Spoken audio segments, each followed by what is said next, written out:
حضرت حکیم الامت حضرت تھانوی رحمۃ اللہ علیہ فرماتے ہیں کہ نفس جس لذت اور لطف کا تقاضا کرے حرام میں، اس کے جواب میں اس کو روکو مت، بلکہ ایک مدت تک چھوڑنے کی مہلت دو۔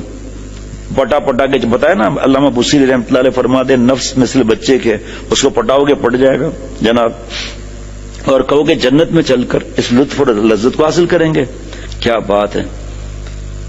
اور آزادی اس کے خواہش کو پورا کرنا، یہ وعدہ کر لینا آسان ہے، چنانچہ اس تدبیر کا میں نے اول خود تجربہ کیا حضرت تھانوی رحمۃ اللہ علیہ، تو بہت نافع ثابت ہوا۔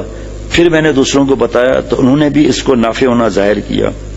ارشاد فرمایا کہ برے اعمال چھوڑنے کی عمدہ ترکیب یہی ہے، جو کام کرو یہ خیال کرو کہ یہ میرا آخری وقت ہے۔ جناب یہ مراقبہ ہر دشواری کو، مراقبہ یعنی سوچ، مراقبہ حال نہیں، یہ مراقبہ ہر دشواری کو آسان کر دے گا۔ اس مراقبے کی یہ بھی خاصیت ہوگی کہ موت سے وحشت جاتی رہے گی۔ میرا موبائل ہے۔ ارشاد فرمایا کہ ایک بات کہتا ہوں، حضرت تھانوی رحمۃ اللہ علیہ کے ملفوظات ہیں، اگرچہ میرے منہ سے اچھی نہیں معلوم ہوتی، اس لیے کہ ہم کو تو یہی کہنا چاہیے کہ دائمی تقویٰ اختیار کرو، لیکن کیا کیا جائے؟ لوگوں کو دیکھتا ہوں کہ بہت سی بلاؤں میں مبتلا ہیں، ان کی حالت کو دیکھ کر کہنا پڑ رہا ہے کہ اگر آپ سے دائمی تقویٰ نہ ہو سکے تو صرف رمضان ہی میں تقویٰ اختیار کر لو۔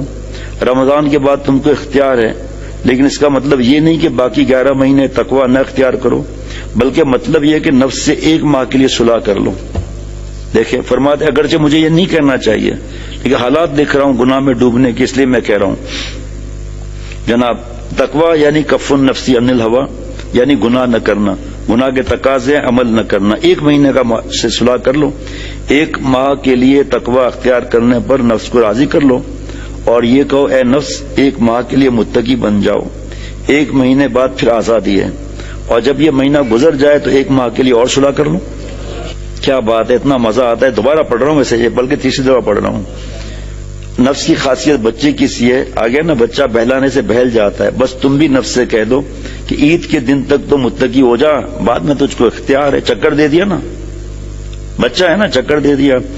اگر کوئی کہے کہ عید تک متقی ہونے سے کیا نفع، تقویٰ تو جبھی کارآمد ہے جبکہ مرتے دم تک ہو، تو صاحب اس میں بھی ایک فائدہ ہے، وہ یہ کہ ایک تدبیر ہے دائمی تقویٰ حاصل کرنے کی، اور وجہ اس کی یہ ہے کہ نفس جو تقویٰ کی طرف مائل اور گناہ سے نفرت نہیں کرتا، اس کی وجہ سے تقویٰ کی لذت اور معصیت کی کدورت سے واقف نہیں، اس کو یہ خبر ہی نہیں کہ تقویٰ کے اندر کیا لذت اور نور ہے، جب یہ عرض کیا نا، اور معصیت کے اندر کیا ظلمت، اندھیرا، کدورت ہے۔ اس کی وجہ یہ کہ نفس چونکہ ہمیشہ گناہ ہی میں رہا ہے، اس لیے تقویٰ کے نور کی اس کو خبر نہیں کہ مجھے تو اس جملے پر ایسا بس کیا عرض کروں، اس کو مزے کا پتہ ہی نہیں نا، اس لیے ہم آتے نہیں ہیں تقویٰ کی طرف۔ جناب سبحان اللہ، واہ واہ واہ۔ جب تک نور تقویٰ کی خبر نہیں تو معصیت یعنی گناہ کے ظلمت کا احساس بھی نہیں، بس ضرورت اس کی ہے کہ اس کو اس نور اور ظلمت، یا یوں کہو کہ اس کو لذت اور کدورت سے واقف کرایا جائے۔ جب اس کو تقویٰ کی لذت حاصل ہوگی تو معصیت میں کدورت محسوس ہوگی، بس لا محالہ تقویٰ کی حرص اور گناہ معصیت سے نفرت پیدا ہوگی۔ جب پورے رمضان مبارک میں متقی رہو گے تو کچھ تو احساس ہوگا۔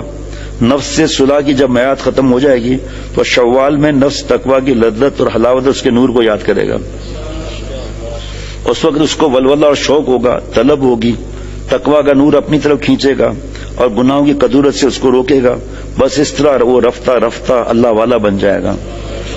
اب سمجھ میں آ گیا ہو کہ رمضان میں متقی بن جانے سے کس طرح دائمی یعنی ہمیشہ کے لیے متقی بن جاؤ گے۔